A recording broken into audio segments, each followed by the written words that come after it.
Friends, Cowboy Joe Boo here with the Joe Boo Report. Dez, dog, they're talking about you, man. They said that you're slow. Man, you got something to prove this week, man. After that one catch for 9 yards, let's go to the tape for the preview. Eastern or 8 a.m. Eastern, to beg your pardon, early in the morning to stretch out the day of coverage, a full day of football. These two people here, my good friends, covering both of these teams here, Steve White and Kimberly Jones, guys, ahead of the Jets and the Cowboys.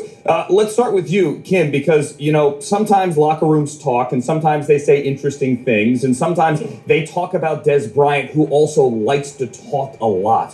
Why would anyone talk about Dez Bryant? Andrew, that's a very good question. Let me reverse back to yesterday just for a moment when second-year safety Calvin Pryor called Dez Bryant a tremendous athlete, but added that since coming back from the foot injury, he believes he's lost a little bit of his closing speed. Well, fast forward to today when Todd Bowles, the head coach of this team, stood at this podium and said simply, Dez being slow is like LeBron James being slow. You're going to get something from him. Bowles added that 90% of Dez Bryant is better than 90% of the wide receivers in the NFL. He added of Calvin Pryor, he's still learning, and jokingly called Pryor his son. Something tells me he's gotten some advice from Bowles over the last 24 hours. But you want to take that from Calvin Pryor? Bowles did that too. He said of the New York Jets, we definitely have to win out, and that may not be good enough to make the playoffs. We often talk must-wins, Andrew. This time, with the Jets Saturday night against the Dallas Cowboys, we mean it. Yeah, it's absolutely a must-win, and Todd Bowles made the point about the math here. It's a three-way tie now, but even if the Jets win the last three, that doesn't guarantee that they are in. The Cowboys mathematically, and I like math, Steve White, you're still in this as well, but there's bad math as well. You mean there's still a chance? Side. They have 8 turnovers on that defense. That's it?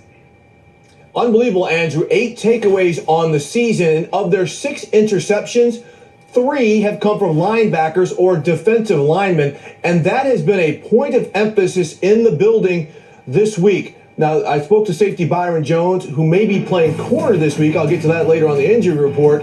But he said they have been stressing when you make tackles, strip the ball, and instead of pass breakups, make the interception. Now, he said the message is not any different than what it's been all season long, but it has been ramped up because the takeaways are an issue. They have got to give the stagnant offense a shorter field to try to score points. Now, also, on the injury front, as I mentioned, cornerback Morris Claiborne is still being bothered from a hamstring injury. His availability is very much in question. If that happens, Byron Jones will move from safety to corner. Also, linebacker Rolando McClain, he remains in concussion protocol, but Coach Jason Garrett said today that he's looked good in some of the walkthrough drills that he's been able to do, and they are optimistic that he'll play. Maybe he can help out Andrew in generating a takeaway or two if he does see the field. Yeah, that would help as well. The corners don't have an interception, which is just absurd. And if I could make one request to NFL Films, please mic up Dez this week.